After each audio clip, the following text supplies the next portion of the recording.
말씀 보겠습니다. 시편 134편 1절에서 3절 말씀입니다. 같이 읽겠습니다. 보라, 밤에 여호와의 성전에 서 있는 여호와의 모든 종들아, 여호와를 송축하라.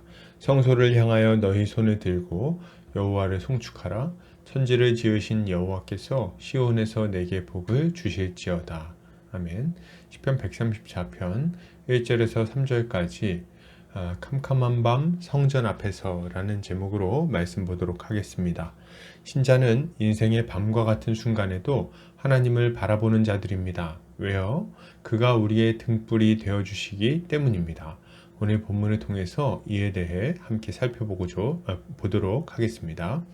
오늘 시편 기자는 이렇게 말합니다. 보라, 밤에 여호와의 성전에 서 있는 여호와의 모든 종들아, 여호와를 송축하라.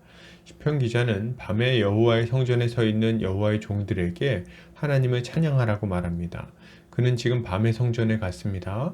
그런데 그 캄캄한 밤중에도 성전 앞에 서 있는 자들이 있는 거죠. 그들은 하나님을 예배하기 위해 그 자리에 있습니다. 시편 기자는 기쁜 마음으로 그들에게 하나님을 찬양하라고 요청하고 있는 것입니다. 이것은 가장 어두운 순간에도 하나님을 바라보며 그를 예배하는 신자의 모습을 보여줍니다. 여러분, 신자는 인생의 가장 어두운 순간에도 하나님을 예배하며 그가 베풀어 주신 은혜를 찬양해야 되겠습니다. 우리의 인생이 늘 밝은 날만 있으면 얼마나 좋겠습니까? 그러나 우리 인생에는 어두운 시절이 반드시 찾아옵니다. 그것이 빠르든 늦든 말이죠. 이런 시기가 찾아오면 많은 사람들이 시험이 들어 주를 떠납니다. 좋은 시절에는 하나님을 찾던 사람들도 어려운 시절이 오면 하나님께 실망했다고 말하며 떠나가 버리는 경우가 많은 거죠. 그러나 이런 모습은 참 어리석은 행동입니다. 욥의 고백처럼 주신 분도 하나님이시요 가져가신 분도 하나님이시기 때문입니다. 이 땅에서의 삶이 하룻밤 꿈처럼 짧고 우리에게 예비되어 있는 시간이 영원하다는 것을 생각해 볼 때 이런 어둠의 시기를 어떻게 보내야 할 것인지를 다시 한번 진지하게 생각해야 하겠습니다. 여러분, 하나님은 우리 인생의 어두운 밤을 통해 우리를 새롭게 하십니다. 우리의 믿음을 단단하게 하시고 우리를 온전케 만드시는 거죠. 이런 시기가 우리가 느낄 때는 고통스럽지만 우리 인생 전체를 놓고 볼 때는 반드시 필요한 시기일 수 있는 거예요. 그렇기에 우리는 이러한 때에도 믿음을 잃어버리지 말고 도리어 주님을 바라봐야 됩니다. 어렵고 힘들지만 예배의 자리를 떠나지 말고 하나님께 기도해야 됩니다. 이렇게 할 때 주님은 어두운 밤일지라도 우리의 마음을 밝히는 등불이 되어 주실 것입니다. 계속해서 보겠습니다. 시편 기자는 이렇게 말합니다. 성소를 향하여 너희 손을 들고 여호와를 송축하라.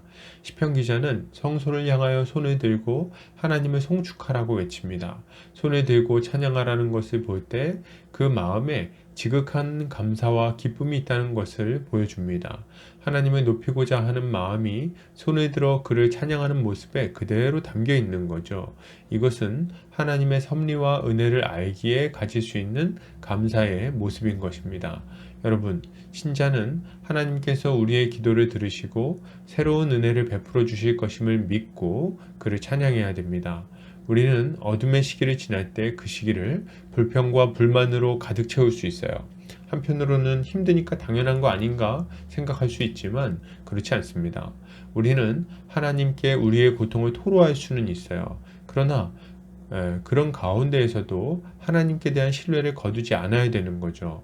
하나님은 살아계십니다. 우리 아버지가 되시죠. 우리를 여전히 돌보고 계십니다. 예수 그리스도의 십자가를 볼 때 이것은 변하지 않는 확고한 진실임을 우리는 알 수 있어요.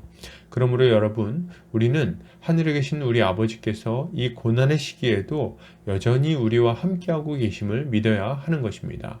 그리고 이제 불평불만에서 벗어나 이 홍해 같은 고난을 건너고 나면 어떤 인생이 기다릴 것인가를 기대해야 되는 거죠.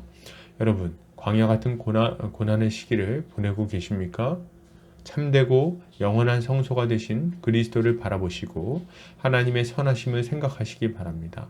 그리고 그분께 합당한 감사와 찬양을 올려드립시다. 이것이 하나님의 섭리를 믿는 신자의 합당한 모습일 것입니다. 계속해서 보겠습니다. 시편 기자는 이렇게 말합니다. 천지를 지으신 여호와께서 시온에서 내게 복을 주실지어다. 시편 기자는 천지를 지으신 여호와께서 복을 주실 것이라고 선언합니다. 어디서요? 시온에서 복을 주신다고 말하죠. 시온은 어디입니까? 하나님의 성전이 있는 곳입니다. 하나님의 말씀이 시작되는 곳이에요. 그곳에서 하나님의 복이 임할 것이라고 말하고 있는 것입니다. 이것은 참된 성전이자 말씀이 되시는 예수 그리스도로부터 복이 임한다는 것을 확실하게 보여주는 말인 거예요.